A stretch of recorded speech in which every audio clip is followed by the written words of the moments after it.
Hey everybody, it's your girl Carmela here to share a few tips with you and encourage you to jump in the workshop that I'm hosting on Saturday of this week from 9 a.m. to 10:30. I know it's a holiday weekend. So that's why I'm doing it early in the morning to help you get prepared for October, November, and December. I know sometimes we think that we can do what we need to do for our business when October gets here, but that's not how it works. You literally need a plan to be successful in business. So I had a couple of questions for you for your business. Do you have your business set up properly? Like, we're going to be talking about some of the basics in business. Like, is your business set up properly? Do you have your legal structure in place? Do you have a business bank account? If you were to do business with a corporation, I don't care if you got a boutique. Because what if you got a boutique and say Train wanted to order, because you do know they order for all the women for Mother's Day. They order something for all the men for Father's Day. You know, they got like 1,100 employees. What if a major corporation like that wanted to buy something from you? They're going to write that check to your business name. You need a business account. Even if you don't have an LLC and you have an EIN where it says DBA, doing business as, that bank account can be set up as Carmela Williams, DBA, Carmela's Fashion Boutique. So whether they write that check to Carmela Williams or Carmela's Fashion Boutique, I can cash the check. Like, there are fundamentals that we need to have in place for our business. I'm looking over here at my laptop, y'all, because I had a couple of things I wanted to make sure that I went over with you today. So those are some fundamentals you need to have in place. Another fundamental that you want to have in place as far as your business, you want to make sure you got your business bank accounts in place. You want to make sure that you have business cards. But I've taught on this before. Remember, when you do business cards, there should be an exchange. Exchange. What do I mean by exchange? I can hand you my business card when we meet and say, you know, hey, call me if you need me at a vending event. But that means that I've put the responsibility of follow-up on the potential customer. That's not their responsibility. It's my responsibility.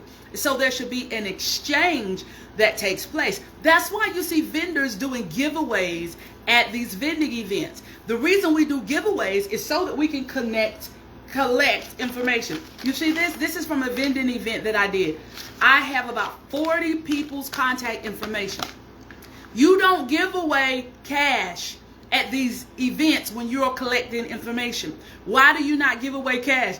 Sign up for a $100 free gift certificate. You're going to get everybody information, but everybody may not want to buy water bottles, right? And so what you have to do is you give away your product. You give away your service. So the only people that sign up for the free product or the free service are the people that's interested in what it is that you do. So like if I go to the chamber event, I would give away free lunch and learns for employees. So the only people I want to sign up are people who want lunch and learns for their employees. If you just give away $100 cash, you're going to get a lot of information, but that's not your target audience. And so you have to have a way to collect information. You have to have a way to make an exchange where you give them your information and they give you their information so that the follow-up can be smooth. So fundamentals, you got to have your bank account in place. You got to have your legal structure set up. You have to have a way to do an exchange. You don't even have to have an email list. You should be collecting emails, but you can send it out in BCC through your email account until you're at a place where you can set all of those things up. In the workshop, I can share with you who I use and why I use them. The workshop is this Saturday from 9 to 10:30. It's $29.97. Your business can't afford that. It is a business expense, right? I could charge $400 for the workshop, but I want you to come so that you can get a taste of what it is we do behind the scenes and you can see how things operate. Are your social media pages set up properly? If you are advertising to businesses only, so you're doing business to business, you really need to be on LinkedIn. Because that's where that's where business owners are. So like for my training and development, I promote it really hard on LinkedIn because that's where business owners are. That's where the manufacturing companies are. When I'm trying to reach small business owners, I promote that on Facebook, and Instagram. You got to know where your people are. If you're promoting to individuals, makeup, hair, clothing, a service that somebody's going to buy at their house, they need a handyman, they need a painter, things like that. Facebook, Instagram, TikTok, those types of social media channels definitely will work for you. But if you're trying to get into some businesses, you also need a presence on LinkedIn over where the businesses are. And all those social media platforms work the same. You can't just post and disappear. You do have to engage. You do have to interact. So again, an exchange have to take place. You can't just show up and post and disappear. You got to get in there and engage. This is where your time management or maximizing your time is going to benefit you, because you can't just be over there scrolling. You got to say, okay, from this time to this time is when I'm doing my social media connections. And so this is where you're sending happy birthdays to people on LinkedIn. You're commenting on trending articles, things like that. You have a set time for that. And when that time is up, you move on to the next thing in your to-do list. And sometimes that may be, you have certain things you do on certain days, but you have to have a schedule in place to be a successful entrepreneur. Some people call it DMOs, daily method of operations. It can be a schedule. It can be time blocking. Whatever you want to call it, you got to have it. Otherwise, you're going to waste time in your business. Your time is your most valuable asset, especially if you're an owner operator. You're the only one there. So what are you going to do if you get sick? What are you going to do if there's a family emergency? How are you going to keep income coming in if you're the only one providing for your family through your business? Do you have a policy like Aflac in place where you can have some revenue coming in, God forbid you get sick? Do you have professional insurance, professional liability insurance, and general liability insurance? Professional is if you're giving people advice and they sue you because they take a loss based on your advice. General is if you're doing an event or something and there's a storm that comes through and you lose your inventory, you lose your products and services and things like that. Those are basic things that you need to have in place. And you may not be able to get it all right now, but you need a plan in place and to know what it is you need so that you can save for it. I told y'all about my friend with the bank. I've been meeting with her. Very excited. She has a business card, a secured business credit card for business owners. She has some other things, assets for business owners. Those of you that want to put some money in a CD and things like that, it's all kinds of resources. I'm going to do a training with her and just kind of interview her and let her share some more details with you all. But you need a good banking relationship with somebody that's going to help you go from the beginning of your business, and as your business grow, you got that banking relationship there. Some of you have like nonprofit organizations, or you provide a service like you want a grant for it. Well, you got to have 2 years in business, right? Even at the bank, in order to get business credit, you need to be in business for 2 years, but you got to be able to prove it. So that means you're registered with the Secretary of State. So the date that you registered, that's the start of your business, right? I know you've been doing it out your home for 15 years, but you just signed up with the Secretary of State this year. So as far as they're concerned, unless you was filing it on your tax return under your Social Security number under a Schedule C, and you got proof that that business was in existence, as far as they're concerned, the business just started this year. Or do you have that business bank account in place also for those 2 years showing your revenue? So a lot of them, even with that, wants 3 years. They're going to want 2 to 3 years of banking. How is your banking set up? Do you have one bank account that all your revenue comes into? Or is money coming in and out of the same account so that account is staying upside down a lot?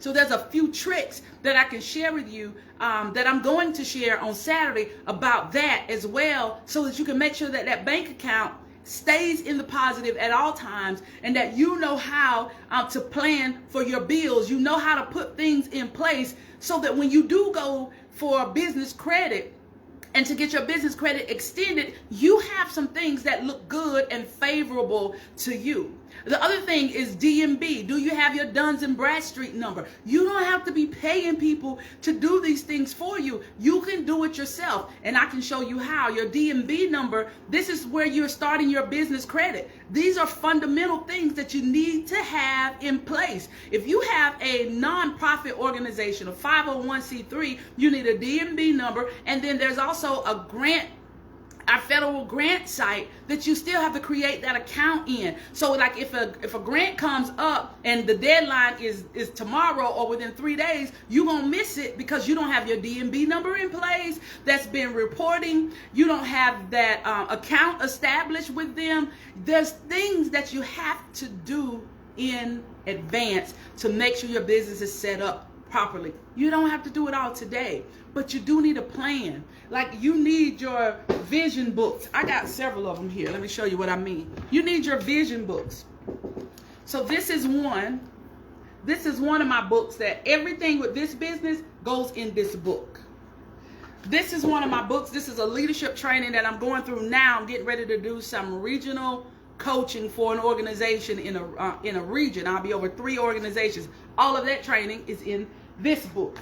I got my other book over there for everything dealing with ministry is in that book. So I got them sorted so that I can keep my stuff organized. Here is another one because I run multiple organizations. And so you have to have a way, you got to have a way to have a vision book and keep your thoughts organized. Don't do like I have done in the past and write on the back of envelopes and write on sticky notes. This ain't no vision plan. Hope is not a plan. You got to have hope. You got to have vision, but you got to also have a strategy. I'm your strategy coach. I'm the girl to help you put that plan together. The last thing, do you have a plan in place for the fourth quarter, October, November, and December? What are you going to do in the holiday season? Or do you just say, well, you know, that's my slowest part of the year, so I'm going to wait to January. I don't know about you, but I can't wait to January. The revenue that comes into my business, I have insurance, I have payroll, I have, you know, different things that have to be taken care of every single month. I can't just skip a quarter and say, well, they're spending money for Christmas. No. Your people need what it is that you have, and the things that you're promoting for October, you can start that stuff at the end of September. In November, you got Small Business Saturday, you got Black Friday, you got Christmas, you got holiday events, you got all this stuff that's coming up. You don't have to compete with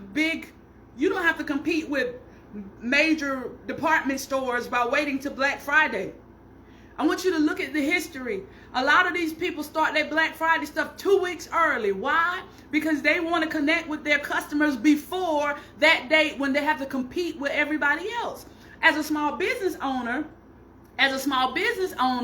you can also have your event at the beginning of November. You can start some stuff in October. I did a special one year for so you got Black Friday, Small Business Saturday, and Cyber Monday. That Monday comes right after that. I did a special for Cyber Monday, and I emailed it out only to the corporations that I had did business with and offered them a training for the next year. So I would send it out on Cyber Monday. I would offer them training for 2023, and they can lock it in at the 2022 rate in that email. I had several business owners to go ahead and pay for their stuff. They had to pay for it in 2022 to get it at that rate in 2023. So I had payments to come in fourth quarter for work that I didn't have to do until first quarter. So you can be strategic. Why am I sharing this with you?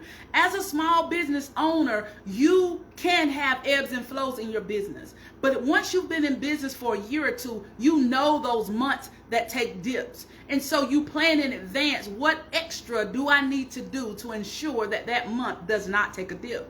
And sometimes you need to collaborate with other people that offer complimentary services. This is where you see people doing things like pop-up shops. So like if you sell hair, you want to get with somebody that sells makeup and somebody that also sells clothing and somebody that also sells jewelry. Everybody stay in your own lane, and you bring the people, and you want to have a photographer in there. And so you have people that come through and they can get every single thing that they need in one place. If you do weddings, You can do a bridal expo. So you got one person that's coming in doing dresses, one person coming in doing makeup, one person, the photographer is in there, the decorator is in there, the cake person is in there, the caterer is in there, where you get to hand pick who's coming in to your event, and then you invite the brides to come through, and they have a whole experience. And so when they choose you, they may also choose your team that you have on site for that day. I want you to start thinking totally outside the box. As a matter of fact, I want you to get out the box. I want you to crush the box, because the box is no longer serving you as an entrepreneur. There is a whole nother level of business awaiting you. There is an entirely new level of customers that are waiting on you. I'm talking about customers that don't mind paying their invoices. I was talking to somebody the other day that was like, well, I just want to make it affordable. I want to make sure everybody can afford it. I said, what? Well, I want to make sure everybody can afford it. I said, let me give you this example. If you're the photographer and you're doing photos for graduation, or you're doing photos for prom, you're doing photos for some kid's major event, and you're saying, well, I want to be affordable, but the kid got $200 worth of hair in their head, they paid $150 for the hair to be installed, they got on a $200 dress, they got on some red bottom shoes, they got the best of everything on, and you worrying about what?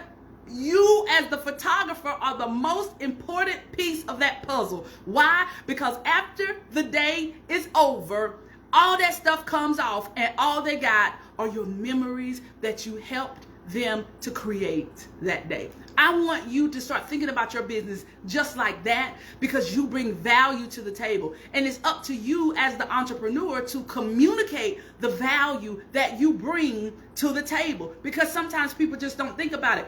Don't count people's money. Because I don't care how much people spend on their hair and stuff like that. That was not the point of that story. The point of that story was to remind you that people pay for what they value. And we do our own businesses a disservice when we try to count other people's money. We don't know what it is that people can afford. We don't know what it is that people value. It's our job to present the value to them, and my clients can afford my prices. Listen, I enjoy talking to y'all just these few minutes. Imagine what it's going to be like on Saturday when we get 90 minutes together. For an hour, I'm going to do some training. I'm going to share my screen with you. I'm going to share all kind of tips, tools, resources. For those of you that are do-it-yourselfers, you're going to love it, because you'll be able to take notes, and you're going to be able to go and implement what I share with you immediately. And then we're going to do 30 minutes of open Q&A. So whatever specific questions you have for your business, I'm going to answer those questions for you. That's on Saturday morning from 9 to 10:30 a.m. You got to jump in, get up early, make the sacrifice, and then go and enjoy the rest of your holiday weekend with your family. But you're going to have a plan in place, and bring your vision book with you. Remember, we talked about the vision books.